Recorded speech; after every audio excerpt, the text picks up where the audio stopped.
Значи Раде Ивановски, професионален пилот со долги години во авиоиндустријата. Раде, говориме за делот од оваа индустрија за кој долго време се говори, предмет на теории на заговор, на лажни вести, на многу информации кои се шират по социјалните мрежи. Посебно со короната имавме ситуација кога се говореше дури дека короната ја прскаат од авионот. Како пилот на комерцијални летови, дали сте слушнале до сега за вакви теории на заговор? Дали некој со вас комуницирал на таков начин? Не, значи одма да демонтирам такво нешто, не постое. Збореме за авиација која што е озбилна авиација, комерцијална, каде што се возат патници, багаж, и тука одма се гледа кој што е. Може би постое некаде некоја хемиска индустрија што произведува, што транспортира некои такви средства, али да некој намерно фрла и да го троведе едноставно народо, ја не верувам у тоа.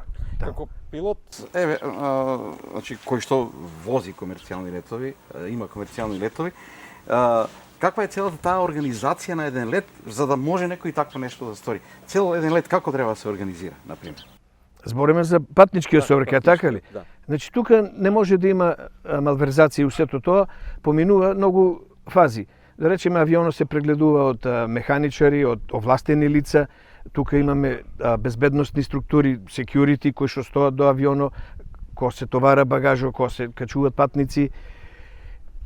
Патниците нормално у терминалот зградата што тие се чекираат таму, проверуваат се и безбедносно и телесно секако, за да дојде до авионот се транспортираат со автобус, значи намалена е секоја веројатност да дојде до нешто, да некој пренесе некоја, да речеме, направа што ќе го загрозе лето. И посадите, значи екипажо исто кој што доаѓа до авионот, исто се транспортираат со комбе специјално кој што пренесува екипажо до авионот. Така да и багажо кој што се товара поминува низ скенери.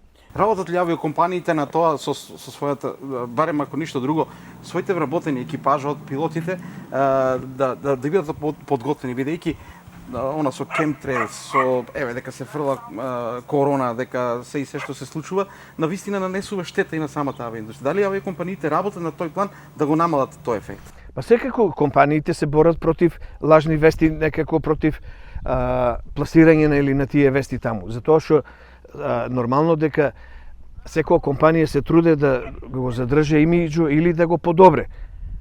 Со тоа што се безбедност не зголемува. Таму имаме ние посебни одели, секоја компанија има безбедносен одел, одел кој што го планира лето да биде безбеден и нормално екипажот кој што се припрема да го изврши лето безбеден. Луѓето се бунат понекогаш веројатно и често пати кога сака да се каже, велат зошто се линиите и ги снимаат линиите на небото, она што останува како трага по авионите. Како да ми објасниме на луѓето што е тоа и зошто се тие траги? Аз сега ќе го крстам тоа некако како колатерална штета на авиацијата, бидејќи согорувањето на мотори, горивото што го согоруваат моторите, не секогаш остават кондензациони трагови. Односно ние што ги гледаме белите трагови. Тоа е исто како стварање на облако со кондензација и сублимација се ствара облако. Значи така и тие гасови загреани со голема температура излават надвор, заситене воздухо и се стварат тие бели гасови, односно кондензациони трагови кои што ги викаме ние. Не е тоа chemtrails или прскање како што народот го замислува. Нормално дека на некое место се многу згуснати тие трагови затоа што таму поминува воздушниот пат. Малку да го појаснеме тоа како што имаме автопат кој што е фиксиран, кој што возиме ние доле по земјата, така и воздушниот пат. Точно мине, сега е уште и попрецизно, у метар се разминуваш прецизен. Значи, порано беше преку ворови, навигацијата не беше прецизна, па еден авион е 5 мили, другиот е 5 мили десно и така да растоја. Сега се разминуваш точно еден на друг. Али по висина се раздвоени сите авиони.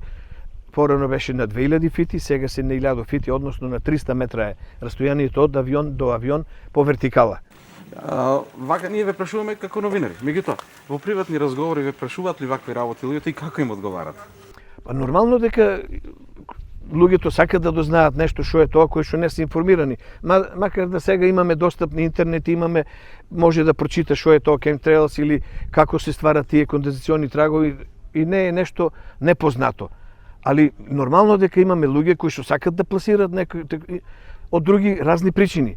Да ги заплашат луѓето да не патуваат со авиони, да нанесат штета на, да речеме, на аеродромските служби, да се зголеме безбедноста или да ја намалат безбедноста, верувањето у безбедноста едноставно.